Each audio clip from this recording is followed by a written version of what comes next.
Je dormais à l'église pendant 2 ans. Je suis allé dire au pasteur que je vais épouser la soeur. La soeur allait faire 3 jours de jeûne. Amen. Quelqu'un qui passait même dans les églises pour chanter, on m'arrachait le micro, on dit, je ne chante pas bien. Aujourd'hui, je suis dans l'immobilier. J'ai une société de communication. Je fais événementiel, je fais impôt-export. Je vais vous dire comment je suis passé de la misère. C'est-à-dire, moi j'appelle, c'est pas la pauvreté, la misère. Je vous ai dit tout à l'heure que je dormais à l'église pendant 2 ans.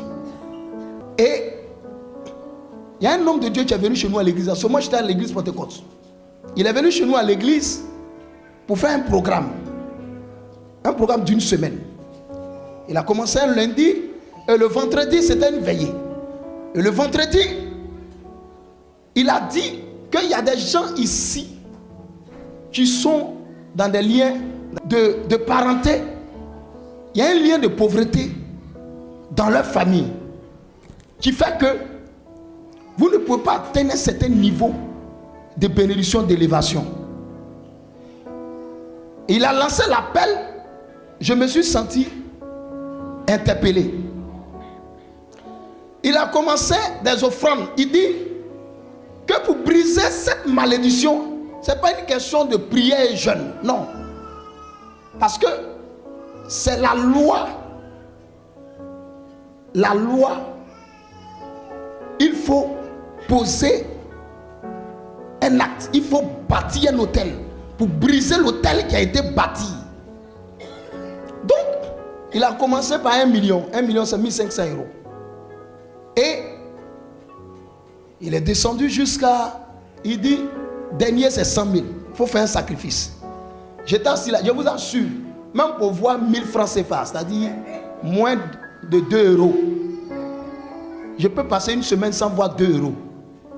Bon, je convertis ça au fait.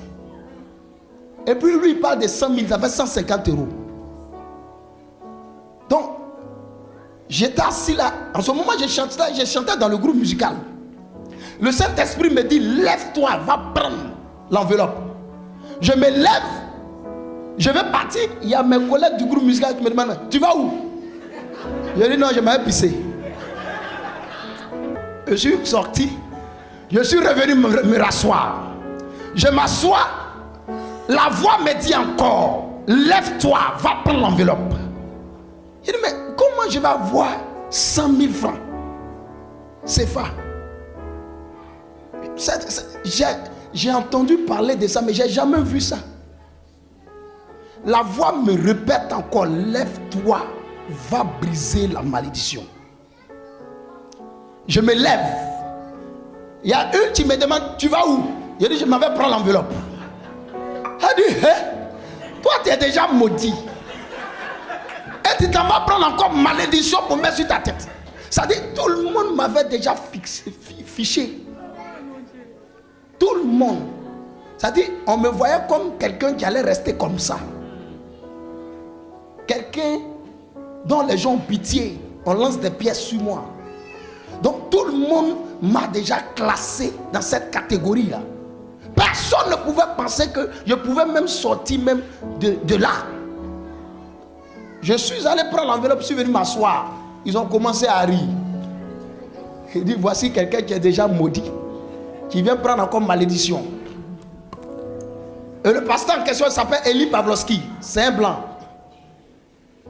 Il prend le micro, il dit, si tu fais un vœu, il faut honorer. Sinon c'est une malédiction. Il dit, oh oh. Mes collègues ont commencé à dire, voilà. Toi, c'est fini pour toi. Donc, il y a 2 voix qui me parlent à l'oreille.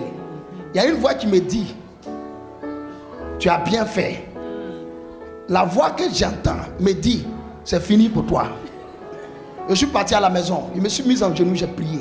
J'ai dit, Seigneur, moi je sais que tu ne m'as pas envoyé sur cette terre-là pour accompagner les autres. Je sais que tu m'as envoyé sur cette terre pour accomplir une mission. Amen. Même si personne ne croit en moi, mais moi dans mon fond intérieur, je sais que je vais marquer ma génération. Donc j'ai pris cette enveloppe-là. S'il y a une malédiction dans ma famille qui me retient dans la pauvreté, dans la misère, je veux que toi-même, tu me donnes les moyens. C'est vrai que je ne travaille pas, mais je travaille dans ton entreprise parce que je chante à ta gloire. J'ai fait la prière, j'ai déposé l'enveloppe quelque part là et puis je tourne dans la ville. Quand j'arrive, je sors, je reviens, je regarde l'enveloppe et puis mon cœur bat. Il a donné 2 semaines. Première semaine. La deuxième semaine, on m'appelle. En ce moment, mon album, mon premier album, Jésus est ressuscité, j'ai besoin de ta présence, venait de sortir. Et on m'appelle. En ce moment, je n'avais pas de téléphone, donc on m'appelle et puis on me fait la commission. Ça dit, j'ai des amis qui sont dans le quartier.